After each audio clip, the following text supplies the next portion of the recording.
नमस्कार बच्चों, मैं राजेंद्र कुमार रेगर, टीजीटी हिंदी, केंद्रीय विद्यालय उत्तरलाई। इस वीडियो के माध्यम से मैं आपके सामने बहुत ही महत्वपूर्ण विषय समास के ऊपर चर्चा करने जा रहा हूं। तो चलिए शुरू करते हैं।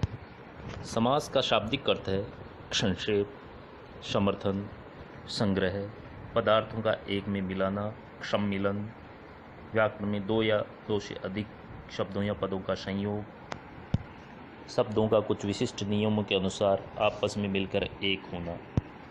जैसे प्रेम सागर शब्द प्रेम और सागर का सम्मिलन है, ऐसे ही लंबोदर शब्द है लंबा और उदर का सामासिक रूप है, अर्थात लंबा और उदर दोनों शब्दों के सम्मिलन से लंबोदर शब्द बना है।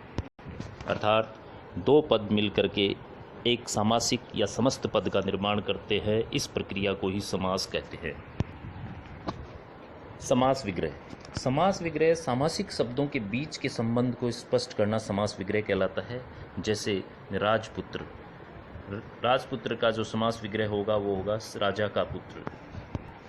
जिस प्रकार सामासिक पद बनाते समय हम दो पदों को आपस में मिलाते हैं, वैसे ही समास विग्रह करते समय मिले हुए पदों को अलग करना ही समास विग्रह कहलाता है। जिस प्रकार राजपुत्र का जो हमने समास विग्रह किया तो वो राजा का पुत्र बना।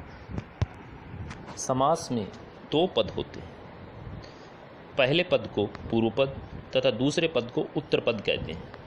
जैसे गंगा जल, यहाँ पर गंगा पूर्व पद और जल उत्तर पद है। संस्कृत में समासों का बहुत प्रयोग होता है, अन्य भारतीय भाषाओं में भी समास का बहुत प्रयोग होता है। तो पूर्व पद, जब दो पद आपस में मिलते हैं तो जो पहला पद होता है वो पूर्व पद कहलाता है और जो दूसरा पद होता है वो उत्तर पद कहलाता है, जैसा कि इस उदाहरण में हमने देखा। समास के भेदों की ओर चर्चा करें तो समास के जो हिंदी में मुख्य भेद माने गए हैं वो 6 भेद हैं। हालांकि इनका कोई क्रम निर्धारित नहीं है, फिर भी सुविधा के लिए हम इनको क्रम में बांटते हुए एक एक को देखते हैं। जो पहला समास है वो है अव्ययी भाव समास, दूसरा तत्पुरुष समास, तीसरा कर्मधारय समास, चौथा द्विगु समास, पांचवा है वो है द्वंद्व समास और छठा है बहुब्रीहि समास। तो इस प्रकार समास के 6 भेद माने गए हैं। अब हम इनके ऊपर एक एक के ऊपर चर्चा करेंगे, एक एक समास के बारे में समझेंगे, परिभाषा समझेंगे, इनके उदाहरणों के द्वारा समास को और स्पष्ट करेंगे। तो सबसे पहले है अव्ययी भाव समास। जिस समास का पहला पद प्रधान हो और वह अव्यय हो उसे अव्ययी भाव समास कहते हैं। जैसे यथामति, यथामति मति के अनुसार, आमरण मृत्यु तक। इसमें जो यथा और आ जो पूर्व में जुड़े हुए हैं शब्दांश वो अव्यय है। इस प्रकार समस्त पद अव्यय बन जाता है, अर्थात समास लगाने के बाद उसका रूप कभी नहीं बदलता, इसमें साथ विभक्ति चिन्ह भी नहीं लगता है। यहाँ पर सबसे पहले हमें जानने की बात है, जैसे कि आपने पहले की कक्षाओं में पढ़ा होगा कि अव्यय किसे कहते हैं। अव्यय वे शब्द या शब्दांश होते हैं जो वाक्य में प्रयुक्त होने के बाद में अपना रूप नहीं बदलते हैं, यथावत रहते हैं। चाहे वाक्य में कोई भी कर्ता हो, पुल्लिंग हो या स्त्रीलिंग हो, कोई भी क्रिया हो, कोई भी वचन हो, लेकिन अव्यय अपना रूप नहीं बदलते हैं, हमेशा एक जैसे ही रहते हैं। तो वही इस समास में है कि इस समास में जो पहला पद अधिकतर अव्यय होता है। कभी कभी ऐसे उदाहरण भी देखने को मिलते हैं जहाँ पर दूसरे पद के रूप में भी अव्यय का प्रयोग होता है, किंतु वो बहुत कम है। तो हमने ये जहाँ पर जो दोनों उदाहरण देखे, यथा मति आमरण, दोनों में जो उपसर्ग के रूप में यथा और आ लगा हुआ है वो अव्यय है। इसी प्रकार चर्चा की थी कि कुछ में अव्यय दूसरे पद में भी होते हैं, जैसे कि अनुसार और पूर्वक, ऐसे इसी प्रकार के अव्ययों के उदाहरण हैं। अनुसार में जिस प्रकार क्रमानुसार है या प्रयोगानुसार है, ऐसे ही पूर्वक का उदाहरण है जैसे सफलता पूर्वक है। तो इस प्रकार जो कुछ अव्यय के उदाहरण हमें ऐसे भी मिलते हैं जो कि बाद में प्रयुक्त होते हैं, तो इनमें भी अव्ययी भाव समास ही है। इसी प्रकार अव्ययी भाव समास को जो पहचानने की है मुख्य जो तरीके या ट्रिक्स जिसको हम बोल सकते हैं, वो 3 मुख्य तरीके हैं जिसके आधार पर हम इस समास को पहचान सकते हैं। पहला, इसमें उपसर्गों का प्रयोग होता है प्रथम पद में, जैसा हमने देखा आमरण में। इसमें कुछ अव्ययों का प्रयोग दूसरे पद में भी होता है, जैसे अनुसार और पूर्वक अंत में हुआ।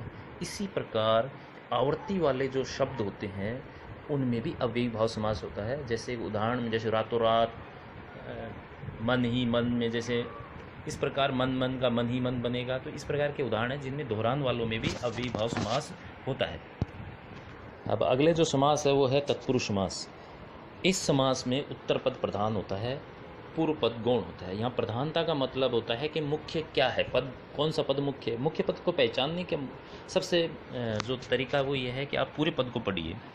जैसे कि वनगमन, यहाँ पर मुख्य कार्य क्या हो रहा है, मुख्य कार्य गमन का हो रहा है, अर्थात वन में जाने का कार्य जो है मुख्य, जाने का कार्य मुख्य है। तो यहाँ पर गमन शब्द प्रधान है, तो इस समास में अधिकतर दूसरा पद प्रधान होता है।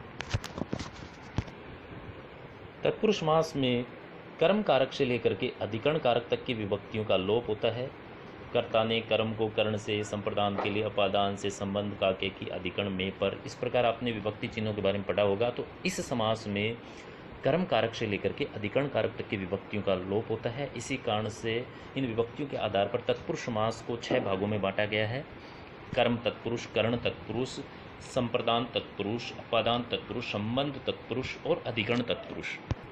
आप सभी का एक एक उदाहरण यहाँ पर मैं बोल देता हूँ। जैसे कर्म तत्पुरुष का उदाहरण है वन गमन, वन को गमन।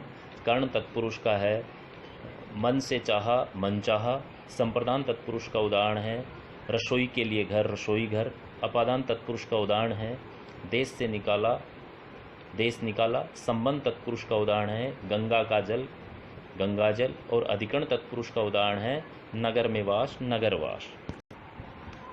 अगला जो समास है वो है क्रमधारी समास। जिस समास का उत्तर पद प्रधान हो और पूर्व पद और उत्तर पद में विशेषण विशेष्य अथवा उपमान उपमेय का संबंध हो, वह कर्मधारय समास कहलाता है। यहाँ पर बताना चाहूँगा कि विशेषण विशेष्य क्या होते हैं। जो विशेषता बताते हैं, विशेषता बताने वाले शब्दों को विशेषण कहते हैं, और जिसकी विशेषता बताई जाती है उसे विशेष्य कहते हैं। जैसे नीचे उदाहरण दे रखा है यहाँ पे, नील कमल। नील कमल, नीला है जो कमल, यहाँ पर नीला शब्द कमल की विशेषता बता रहा है कि कमल कैसा है, नीला है। तो यहाँ पर विशेषण विशेष्य संबंध है। इसी प्रकार उपमान उपमेय, उपमान उपमेय, उपमेय मतलब जिसकी उपमा दी जाती है, जिसकी तुलना की जाती है और जिससे तुलना की जाती है वो होता है उपमान। यहाँ पर उपमान और उपमेय का संबंध का उदाहरण यहाँ पर दे रखा है।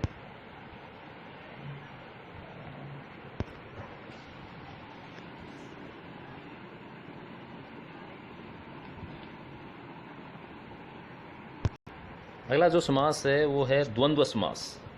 जिस समास के दोनों पद प्रधान होते हैं तथा विग्रह करने पर और, अथवा, या, एवं आदि जो शब्दांश है वो लगते हैं, वह द्वंद्व समास कहलाता है। जैसे दिन रात, दिन और रात। इस प्रकार हम और भी उदाहरण दे सकते हैं। जैसे लाभ हानि, लाभ और हानि, ऊपर नीचे, ऊपर और नीचे। इस प्रकार से बहुत एक तरीके से शब्दों का जोड़ा बनता है। इसमें जो शब्दों का जो जोड़ा है, जब इसका हम विग्रह करते हैं तो उनके बीच में हम या, अथवा और आदि शब्दों का प्रयोग करते हैं।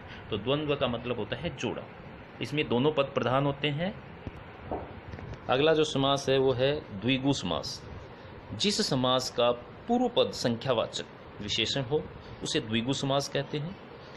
इससे समूह अथवा समाहार का बोध होता है। जैसे नवरात्र, 9 रातों का समूह है।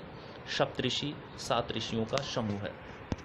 अर्थात इस समास में जो पहला पद होता है वो एक संख्यावाचक होता है, संख्या होता है, और दूसरा जो पद होता है वो कोई संज्ञा हो सकता है। तो दोनों पद मिलकर के एक समूह का निर्माण करते हैं। जैसे यहाँ पर नवरात्र है, 9 रातों का समूह है। सप्तऋषि, 7 ऋषियों का समूह है। तो हमें जो ध्यान देने वाली बात है कि पहला, हमें सबसे पहले इसमें पहचान करनी है कि पहला पद संख्यावाची हो और दोनों पद मिलकर के किसी समूह का निर्माण कर रहे हों। तो अगले समास की ओर बढ़ते हैं, बहुब्रीहि समास। जिस समास के दोनों पद अप्रधान हो और समस्त पद के अर्थ के अतिरिक्त कोई सांकेतिक अर्थ प्रधान हो उसे बहुव्रीहि समास कहते हैं। अर्थात इस समास में न तो पहला पद प्रधान होता है, न ही दूसरा पद प्रधान होता है, बल्कि कोई तीसरे ही अर्थ की कल्पना की जाती है।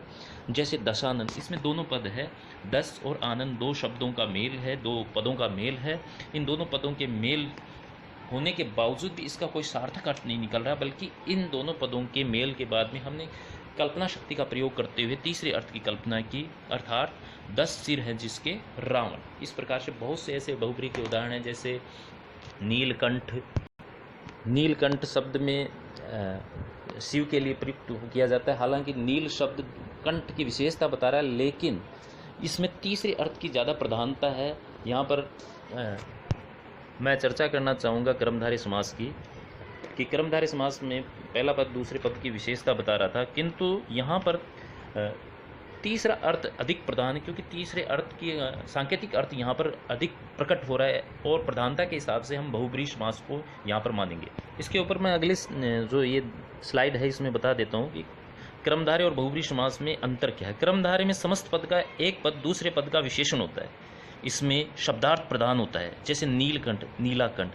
बहुब्रीहि में समस्त पद के दोनों पदों में विशेषण विशेष्य का संबंध नहीं होता, अपितु संबंध के साथ में वह समस्त पद किसी अन्य संज्ञादि का विशेषण होता है, यानी तीसरे अर्थ की प्रधानता हमें दिखाता है। इसके साथ ही शब्दार्थ गौण होता है, यहाँ पर कोई भिन्नार्थी प्रधान होता है।